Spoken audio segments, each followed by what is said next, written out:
All right, y'all. Welcome back to Doriansdiyaudio audio. So, if you haven't seen my last video, it was about this AA Wireless 2 Plus device that allows you to add wireless CarPlay to a vehicle or stereo that doesn't have wireless CarPlay. It's pretty cool. Check it out. If you guys are obviously have a nice sound system and you wanted to connect your stuff wirelessly, this is the deal to do over Bluetooth.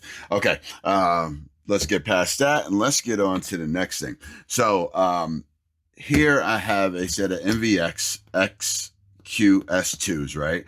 Now these are 2.5-inch mid-range / wideband. Just so we know ahead of time, this is going to be an unboxing. We're going to do an install quickly in my Tacoma, and then we're also going to shoot a couple measurements just so we see what gains or what was made. So let's first start out by taking a look at what these speakers are going to be replacing, right? So if you have, you know, a Tacoma, or there's a bunch of different Dodge vehicles, some Mercedes vehicles, they all have these like 2.5-inch widebands, right? They're just too, the opening is just too small to be able to fit something like this, which is a 3.5-inch mid-range, right? Fantastic driver.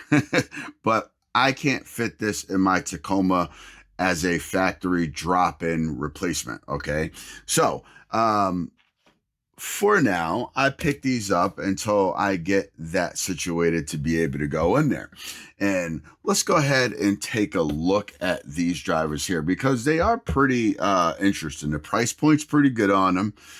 We've yet to figure out the performance of them yet, but the price point, I think you can get these for under $150, somewhere in that market range, okay? Open them up and stop, read the somethings, okay? Now, here is one of the cool things that these drivers come with. And they come with these brackets here that allow you to use whatever sets of these ears are needed. There's 3 different sets, so you can just bolt these in. So you snap off the ones you don't need, and you can just bolt these in, and they go right into your factory location. But let's go ahead and get to the star of the show and check out the mid-range or wideband itself, okay? And we'll kind of quickly go over some of the stated parameters on these things. So if you're mounting them in an area that requires a grill, cool thing, they do come with a grill, all right, which is pretty dope. This is the unit without the grill. Like we said, this is a 2.5-inch. They call it a mid-range here, but they also call it a wideband. And the specifications on the back here says that it will play 300 hertz to 20K. We'll see how they measure in the car. I'm not going to be doing a full scientific measurement. We'll just see how they measure in the car. They do state that they take 50 watts each RMS. They are a 4-ohm driver. Sensitivity. Now, sensitivity on a mid-range absolutely makes sense or makes a difference, okay? And this says that it's 84 dB. So it's not super efficient, but that's fine because where these things are and how they project sound, typically when you get something like the one that I showed you that has a much higher sensitivity, you're going to be dialing that back anyway because that's loud, right? Anyway, if we look over here, we'll see that I made a bunch of pigtails because I typically use the XT connectors to connect everything in my vehicle. That way I can swap things in and out. So give me a few seconds. I am going to go ahead and get these all soldered onto both of these woofers. And I'm also going to be hooking these up so that we can take the comparison, even though my system's amplified and so on and so forth. We're going to compare these to these with my system. All right. So give me a few minutes. We'll be back and we'll keep moving from there.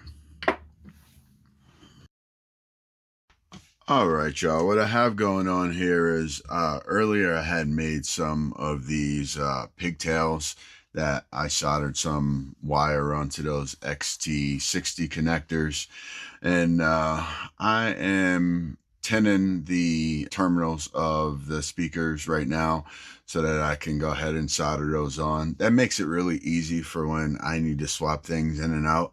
Now, I do want to let you guys know that this is not something that you're going to have to do in your vehicle. And they also do offer speaker wire harnesses for you to be able to just plug these into the factory location. You can use these in conjunction with replacing just the wide bands in the vehicles that you have. I'm going to be doing something a little bit different to obviously eke out the best performance out of these things. But yeah, just figured you guys would like to see some of the inside, some of the things that I have going on behind the scenes. I thought you guys would like that. And if you're interested in seeing a video on this, learning some more, let me know. All right, so here we are. We're back. We have all of our XT connectors and pigtails soldered on. I did remove the stock caps that came on these just because they're not necessary anymore. So now we have the Dayton's DATS V3 hooked up. For some of you guys, we just want to see what these speakers do and their commonalities. And we also want to be able to know what they are. So, real quick, I want to mark each one of these drivers, and they're just going to be 1 and 2. 1 and 1.